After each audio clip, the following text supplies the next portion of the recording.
Hello friends, स्वागत है आपका मेरे इस यूट्यूब चैनल में जिसका नाम है Hiren sir.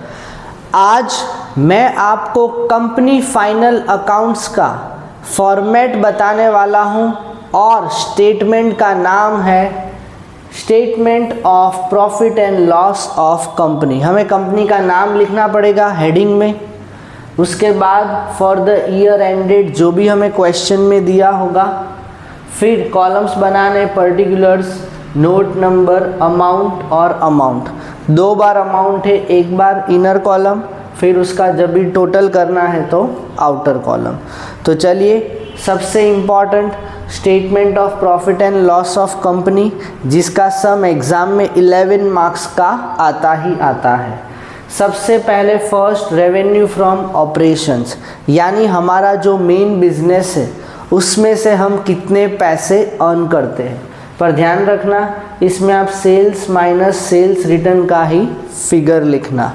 Next second number other incomes, main business के अलावा भी लोगों की साइड इनकम होती है साइड बिजनेस से, जैसे इंटरेस्ट अर्न करते हैं, डिविडेंड्स, शेयर के इन्वेस्टमेंट से हमें डिविडेंड्स मिलता है, profit on sale of asset, asset को बेच के हमें प्रॉफिट हुआ।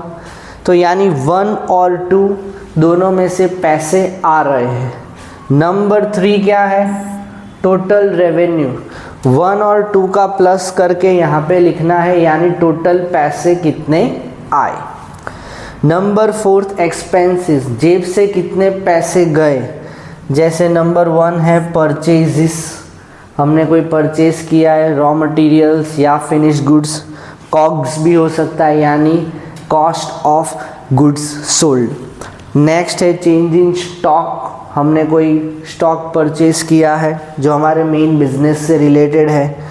डायरेक्ट एक्सपेंस जैसे वेजिस और फ्रेट।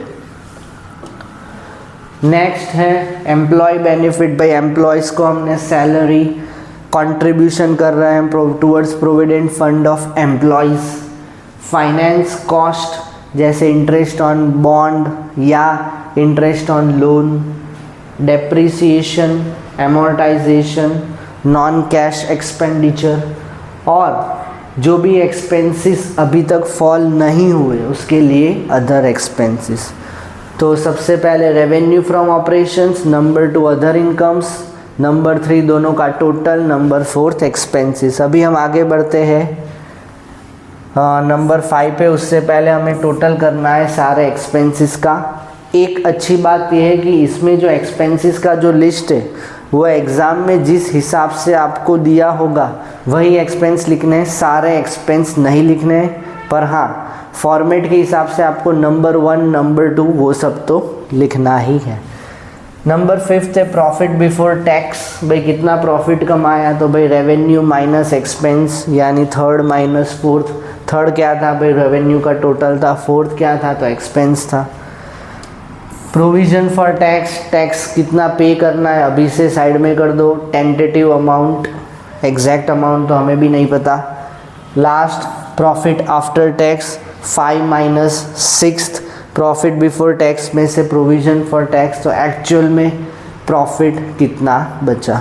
ये मैंने समझा के इसलिए किया क्योंकि कई बार अगर बच्चे मेमोराइज करेंगे तो 1 को 2 में, 2 को 1 में लिख देंगे तो बहुत बड़ी गड़बड़ हो जाएगी, क्योंकि ये चैप्टर क्लियरली फॉर्मेट बेस्ड है। इसमें आपको कंपनी के रूल्स के हिसाब से ही आपको फॉर्मेट बनाना है। वापस कहता हूँ, ऊपर आपको हेडिंग लिखना है, जो भी कंपनी का नाम, ईयर जो भी है, 4 कॉलम बनाने, पर्टिकुलर्स, नोट, अमाउंट। नोट इसीलिए दिया है क्योंकि कई बार कोई ऐसे आइटम्स होती है जिसका डिस्क्राइब करना बहुत ज़रूरी है, तो डिस्क्रिप्शन आप at the end of the statement आपको करना पड़ेगा। तो first revenue from operations, number 2 other incomes, number 3 total revenue, 4th expenses. Total expenses का करना पड़ेगा आपको सम, फिर प्रॉफिट बिफोर टैक्स, यानी एक्सपेंसेस को लेस करना है रेवेन्यूज़ में से। टैक्स का अमाउंट हमें साइड में करना है क्योंकि इस टाइम तक हमें टैक्स एग्जैक्ट पता नहीं होता। और लास्ट में प्रॉफिट आफ्टर टैक्स। तो होप आपको ये statement of profit and loss as per company समझ में आ गया होगा। अभी आपको क्या करना है, एक दो सम इससे रिलेटेड करने हैं ताकि एग्ज़ाम में 11 मार्क्स का क्वेश्चन आए, वो 11 मार्क्स सिक्योर्ड हो जाए। तो होप आपको आज का वीडियो मेरा समझ में आया होगा। अगर यूज़फुल लग रहा है तो प्लीज़ अपने फ्रेंड्स रिलेटिव्स के साथ भी शेयर करो जो क्लास 12th में पढ़ते हैं। तब तक के लिए बाय।